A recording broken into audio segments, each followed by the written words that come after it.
YouTube, what's up guys? Hey, hope everyone's having a good day. Back on my Lotus Elise. I was just thinking, Mitch, you like doing YouTube stuff, you're a YouTuber, and you put YouTube videos out there, and you want a YouTube car. You know, I got a great YouTube car right here. I built this whole thing on YouTube. I got this car swapped with a 2ZZ, then I turboed it, all been on YouTube. So then I go out and buy a turboed Lotus Elise, and I was like, oh, I want a YouTube car, and I buy it, and the car hasn't worked since January. I did a whole front end clam on it, did the whole rebuild on it, and then it stopped working. And then I'm like not filming any videos for the last 4 months on this car. I've done like 1 or 2. Why am I not filming videos? This is a YouTube car. So let's go over the car. I'm gonna show you everything I've done on this to get this stupid car working. I love the car, but I hate the car at the same time. I'm gonna go ahead and show you guys what I've done, where I'm at, and I need your help to get this thing working again. So let's go over to the car right now. It's ripped apart, by the way. Okay, so so much work done. We have the deck lid off. We've removed some of the fuses. So just for you guys that don't know, this is the one that everyone talks about. This is an R7, so 1, 2, 3, 4, 5, 6, 7 fuse. This one popped, and that's usually why the car doesn't start. Now, when I first started having this issue, this wing wasn't popped, which means the fuse wasn't shorted. The fuse broke on this one just recently, so I pulled it out, put a new one, it popped again. So there could be a short somewhere. That's currently where I'm at. I've actually drained the oil, so the oil is out of the 2ZZ right now. I'll show you guys. I just did that. I've added extra ground wires right here, which they're saying, people on Lotus Talk are saying, hey, you can't just do that. There's got to be a ground wire right here. So I'm thinking I might be missing a ground wire, because I did, where this really issue happened was I was just driving, and then the car just stuttered, and then didn't want to turn over again, and I finally able to get it home, but it really stuttered, and now it won't start at all. So they're thinking that there could be an extra ground wire. I've emptied the gas tank on this car, totally emptied it out. What I did was unhook this fuel rail line and put it in a big bucket, and then have the fuel pump kick over and fill it up. The fuel pump did do that. The fuel pump does pressurize. I did have the RC 550 injectors on this 2ZZ. I did have them tested, flow tested for $100, and it could have even been more. It could have been like 105 or 110. And they all work, so that's good. Yeah, so that's kind of, you know, there could be a short somewhere. I'm gonna look for this short. I'm gonna keep on looking for it, but that could be an issue. I did want to show you guys, look at that. That is the cleanest 2ZZ I've ever seen in my life. 7,000 miles on this thing, freaking amazing. I still wish I would have brought that other GTS that I just saw. I missed a good opportunity, guys, but I'll be back. So in the garage, I have a great working 2ZZ MR2, works wonderful. This car worked, I've put in 300 or 400 miles, 300 miles on it since I've owned it, and it's just died on me. The real reason why is because I didn't wire it myself, and I just don't know what's kind of going on. If I would have wired it myself, I would have been much more confident. So let's go ahead and look down at the oil. You guys watched, I showed you how to change oil on this car. Look at that. There's quite a bit in there. I got a Moroso oil pan. It's dripping right now. I am going to recycle this oil and then go buy new oil and put it in there. I gotta go get a new oil filter as well. But look, the oil is like, it's not milky. I thought for a second it might have blown a head gasket, which it would have been a nightmare. I would have fixed it. But no, this oil's fine. All right, so let's go back inside the car, and I'll tell you guys everything else I've done so far. This car currently has no interior pretty much right now. Well, I mean, I took a lot of it out. Okay, so I spliced and did the, that is called the immobilizer. So I did that, didn't work. Alarm still works on the car, so I didn't completely disable the entire thing. I thought that would fix it. That is not an OEM ground wire, just an FYI. So I gotta check some more grounds, because everyone on Lotus Talk is saying it's a ground issue somewhere. I did remove a lot of snake oil coils, so these extra grounding wires, because this car came with aftermarket speakers, 2 sets, and then another set actually in the bulkhead, and then 2 amplifiers that I removed all the amplifiers. I hate that kind of stuff. As you guys can see, the alarm still works on there. One of the things I wanted to say though, the battery is being drained constantly. The back light for the dash does not light up. This driver side, the headlights for the low daytime running lights do not work, so there might be a short there. The push to start does work. The car does crank over. I'm not gonna crank it because there's no oil in it, but I will later in the video. Another thing is that if we come up to the front of the car, so that's where the interior is right now. I've like removed a lot of it, as you guys can see, and I just had this car absolutely freaking mint. So I was so excited to put more carbon fiber bits on it and drive it and make videos of it, and unfortunately I haven't been able to do that. So let's close the door. We'll come over here. So here is the access panel for the front. This holds the fuses. We're gonna set this aside. Again, I have an EXIGE front clam, which I worked really hard to get and install, and now I've just kind of left it outside, which I'm disappointed about. It is what it is. I will get this car running again. One of the fuses seems to keep blowing on this one. Let's actually pull it out real quick and I'll see if it's blown. So for about the, I don't know, 40th time, I just went through all the fuses. None of them blown. It was 16, I think. So R16, there's 22 fuses up here. I think it was R16 that was continuing to pop. It doesn't pop anymore, so maybe I fixed a ground issue. I hope so.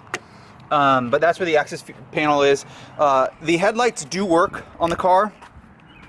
The high beam is an H7. I actually got new H7s for my MR2, and I plugged them in, and the LED works. So I will be converting this to LEDs, showing you guys how to do LED headlights. By the way, LEDs is so much superior compared to HIDs. Very simple. And this car did come with HIDs. I forgot, I removed them. One of the things though is that the that was on the different headlights. That was on my old headlights. On these EXIGE headlights, this headlights, the high beam and low beam both work. That one, the low beam or the high beam works, but the low beam needs a new bulb. And then the other thing is that the turn indicator at the top, or the daytime running lights, don't work. So I'll have to figure that out. Side markers, I was gonna do a video on those, which I will do. They're smoke side markers with my LEDs from MITCHDORE.COMHOW. They work. One of the things that there might be a short on is I was driving this car and actually took a friend out before it broke, yeah. And you guys can actually see there's some little marks right here. This is a 3M clear coat, and there's a scratch on the 3M clear coat. What it was when I was driving the car, the side marker actually came out, and so there might be a short in the side marker. There might be a tear in there, so I actually am going to remove this side marker soon here to see if that'll fix a short, because the dash lights or the AC lights do not light up. That's where I'm at with that. So motor wise, I've done pretty much everything. I bought a new MFRU. Everyone said, hey Mitch, it's the MFRU. It's done. The ground down there is connected. I need to lay down and see if the ground on the transmission is connected. Let's do it right now, actually. Underneath the Lotus, this is just a normal transmission from a 2ZZ C64 or whatever it is. This is the ground. So that right there, that cable, it's like the crisscross braided. That one is there. I'm gonna see if I can set you guys so you can see. Yeah, right there. Mitch, is this connected? Yes. Yes, Mitch, this is connected. So everyone's saying, hey, is it that? Yes, that ground wire is on there, touching firm. And then I'll go make sure it's touching firm on the firewall as well. So that's that. Yeah.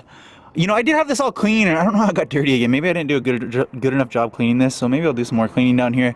I have this mint. I can tell by the oil pan. Yeah, so that has ground. That's, you know, that I can mark that off, and then it's connected like I just showed you guys. Okay, so that is good news. This is exposed. Huh. Gosh, this car's janky. Sorry. So let's, that might be the issue. Let's rip this off real quick. Guys, I should film on YouTube more often. I love you guys. Look. Huh. That's a big deal. That is a really big deal. I might be a happy Mitch here. All right, let's go ahead and rip this up. All right, so good news, I got all the oil out. I did go buy oil. We're gonna try some 5W40. I don't normally use this, but this is what Lotus recommends. Mobile one, and then I am gonna use a K&N oil filter. I was gonna match it with a mobile one, but the store didn't have one. This is a new K&N oil filter. It's a SO1003. I've never seen this box before. I really like the branding. And then here's the oil filter. We'll fill that up. So let's go ahead and actually remove the oil filter on the car, which I think I used for 20 miles. But oh well, let's go ahead and remove it. All right, guys, I wish I've been, Mitch needs me. I need to be more consistent. I just work on this thing straight through because I'm trying to get it fixed and I can't. So I had my Evo hooked up, tried to jump the car, it wasn't working. I actually pulled all the spark plugs again, and I had the valve cover off, and then I reassembled the entire valve cover already. I checked the timing on it, it works fine. A couple things. I fixed this, there was a short here.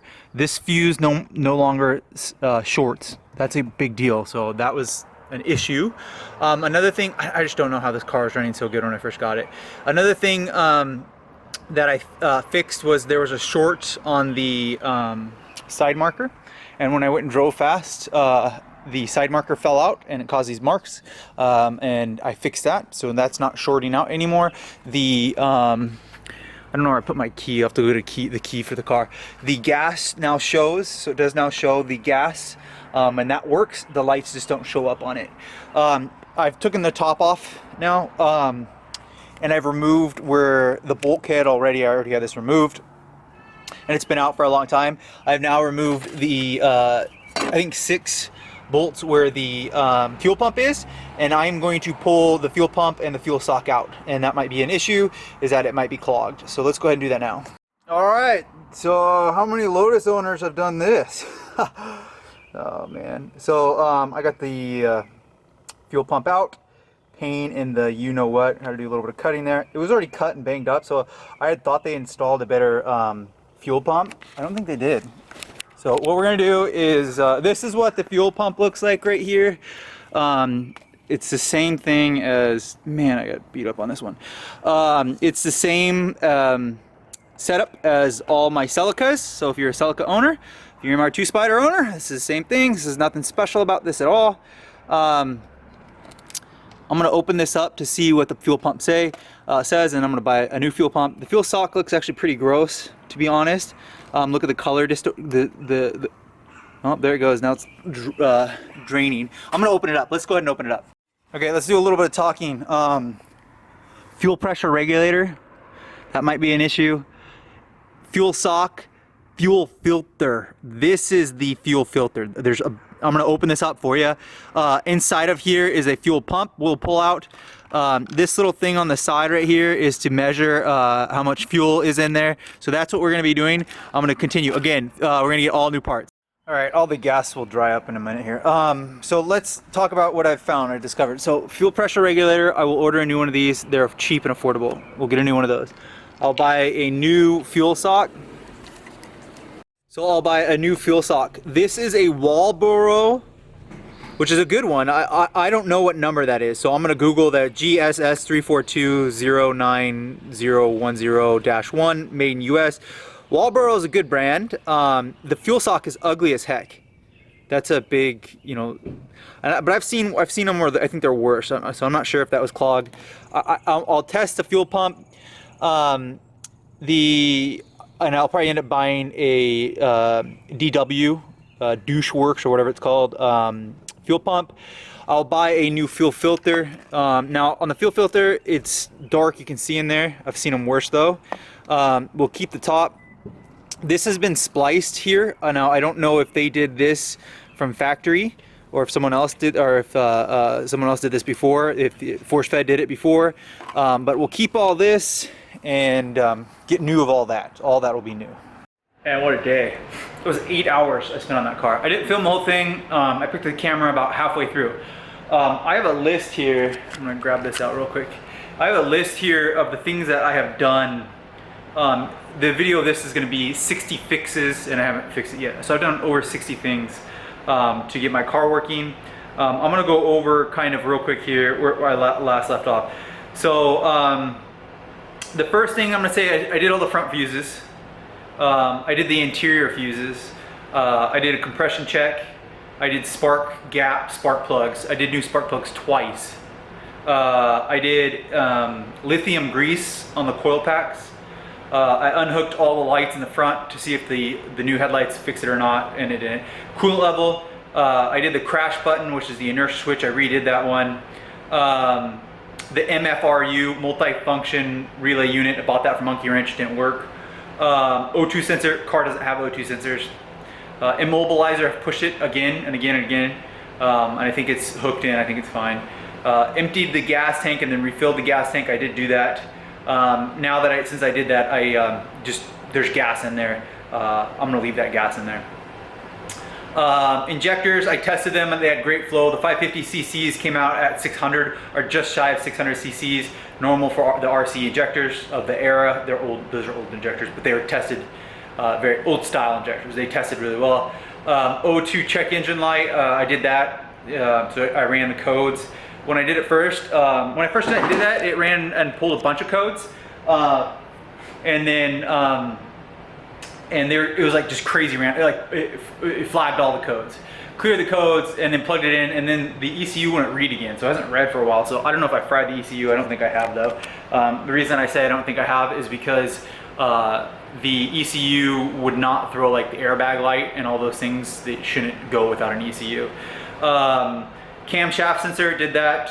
Yeah, all the fuses. I got a new battery from the MR2, and actually put my Ultima battery from my Evo. None of them worked. Engine timing is on. Transmission ground, yeah. So I've done a million things on it. So 60 plus things is what I've counted so far. Over 60 things I've tried to get this stupid car running. I think it might be the fuel pump went bad. So hopefully the fuel pump went bad. And you know, it might have a little bit of guts left in it, and you turn it on, it pumps a little bit, but it doesn't hold pressure or something like that. So I just decided, instead of hooking up a fuel pressure, you know, what the pressure was, just rip it all out, because I've done it before, and replace the fuel pressure, or the fuel pump, which I think I'll do the fuel pump. We'll do the Doucheworks, or whatever it's called. Is it Doucheworks, or what is that brand? The DW? Doucheworks, right? But it's not like douche, but like Doucheworks. We'll replace this wall boro. I don't know what this wall boro is, by the way. My MR2 runs a DW 255, I think, on there. And then we'll get a new one of these. These are cheap. Fuel pressure regulator, which is stupid that they put that in the inside. Why would they put that inside of the fuel tank? That's the dumbest thing ever. And then we'll get a new one of these, and we'll see what that does.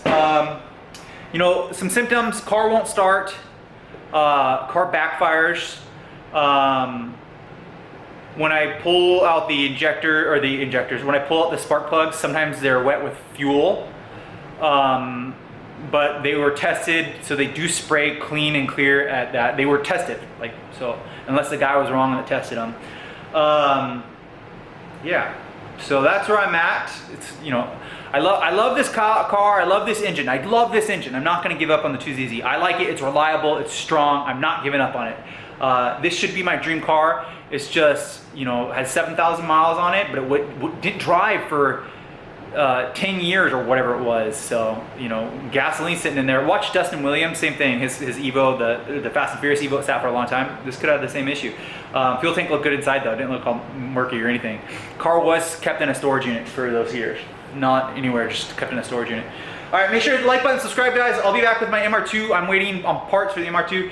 If you're waiting on stuff from MITCHDORE.com, I have a large order coming in from making more parts for me from MITCHDORE.com. It should be here probably by this week. So if you have an order that's pending and it doesn't say shipped yet, it'll be shipped this week. Everything kind of just been back ordered from you guys bought a ton of stuff. I think it was just right after, like a month ago, you guys bought a ton of stuff, and I got back ordered. So you guys will be getting stuff from my website. Again, make sure to like button, subscribe, and I'll see you guys on the next video. More MR2 stuff.